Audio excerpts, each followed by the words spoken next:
Salam Bapak Ibu dan saudara terkasih di dalam nama Tuhan Yesus.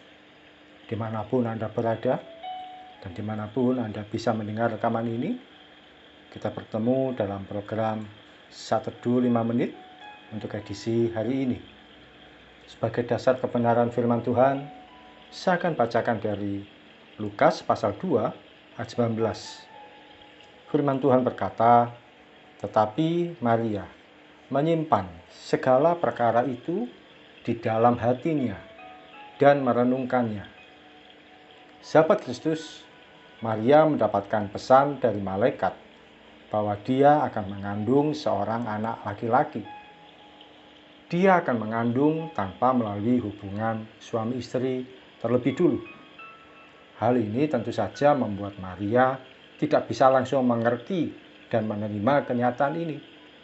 Oleh karena itu, dia lebih memilih untuk menyimpan dan merenungkannya. Dia simpan perkara ini dalam hatinya, supaya tidak menjadi pertentangan bagi banyak orang. Dalam hidup ini, kadang ada satu atau beberapa hal yang tidak mudah untuk kita ceritakan pada orang lain. Baik itu pergumulan hidup kita, kerinduan kita ke depan, atau bahkan kita pernah menerima pesan Tuhan, namun sepertinya tidak masuk di akal. Pada siapa kita bercerita? Kalau kita sembarangan buka mulut, akan menjadi pembicaraan bagi banyak orang. Misalnya, ketika seseorang memiliki banyak tanggungan keuangan, pada siapa dia harus bercerita? Kalau cerita pada orang yang tidak tepat, dia akan disalahkan dan dibuat menjadi bodoh. Demikian juga ketika seseorang dalam panggilan pelayanan, tidak akan mudah diceritakan. Seringkali semua harus dipendam dan disimpan sendiri.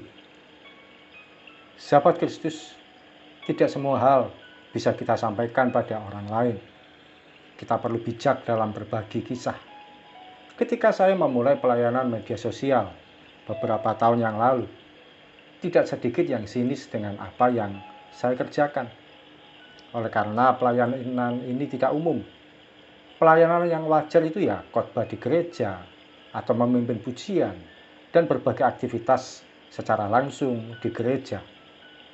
Namun pelayanan ini saya kerjakan dengan setia selama sekian tahun. Siapa yang menduga bahwa pada tahun 2020 terjadi pandemi di bangsa ini? Sebagian besar pelayanan mulai menjangkau media sosial.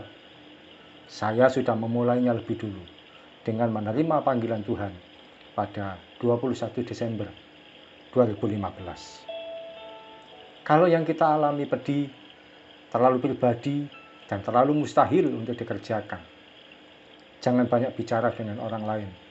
Simpan visi kita dalam hati. Sampaikan pada Tuhan segala sesuatunya. Dan ceritakan pada orang yang memang bisa mendukung iman Anda. Percayalah, suatu kali pergumulan, kerinduan, atau panggilan Tuhan atas kita akan terselesaikan dalam waktunya dan dalam cara Tuhan yang tak terduga. Mari kita datang pada Tuhan. Tuhan Yesus, kali ini kami kembali menerima kekuatan firman-Mu untuk kami boleh berjalan sesuai dengan visi yang Kau berikan. Ada begitu banyak hal Tuhan yang ada di depan kami. Ketika kami menerima panggilan-Mu untuk melayani, seringkali itu tidak mudah untuk dipahami, tidak mudah untuk dimengerti karena tidak umum, tidak wajar.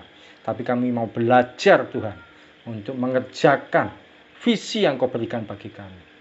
Demikian juga ketika kami memiliki pergumulan yang begitu berat, begitu hebat, terlalu sukar untuk kami pahami, untuk kami tanggung sendiri. Kalau kami cerita pada orang yang salah akan menjadi hal yang tidak menyenangkan. Karena itu kami mau Tuhan menyimpannya ini, tapi kami melibatkan Tuhan untuk campur tangan dalam pergumulan yang kami hadapi, sehingga kami tidak akan berjalan sendiri. Kami akan beroleh kekuatan sebab Tuhan berjalan dengan bersama kami.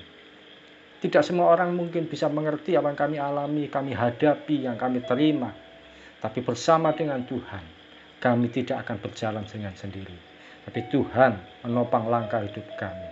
Tuhan yang mengerti, memahami hidup kami, dan memberikan pada kami jalan keluar. Terima kasih Tuhan Yesus, Engkau mengerti setiap pergumulan anak-anak-mu, kerinduan hati anak-anak-mu, bahkan panggilan anak-anak-mu. Dimanapun itu Tuhan, kuatkan kami dan buat kami boleh mengerti dan mengenal bahwa Engkau Tuhan Yesus, Raja di atas segala Raja, Tuhan di atas segala Tuhan, Allah yang mengerti, membebaskan, menolong dan menopang hidup kami. Di dalam satu nama Tuhan Yesus Kristus, kami berdoa dan mengucap syukur. Amin. Selamat mengalami panggilan Tuhan, menyimpan pergumulan Tuhan, menyimpan pergumulan yang kita hadapi, dan berjalan dalam kerinduan yang ada di dalam hati kita. Percayalah, kita tidak akan berjalan sendiri. Tuhan Yesus selalu ada bersama dengan kita. Immanuel, salam dari saya, Pendeta Oki Raharjo, dari Mitspa Ministry. Tetap setia sampai garis akhir. Tuhan Yesus memberkati.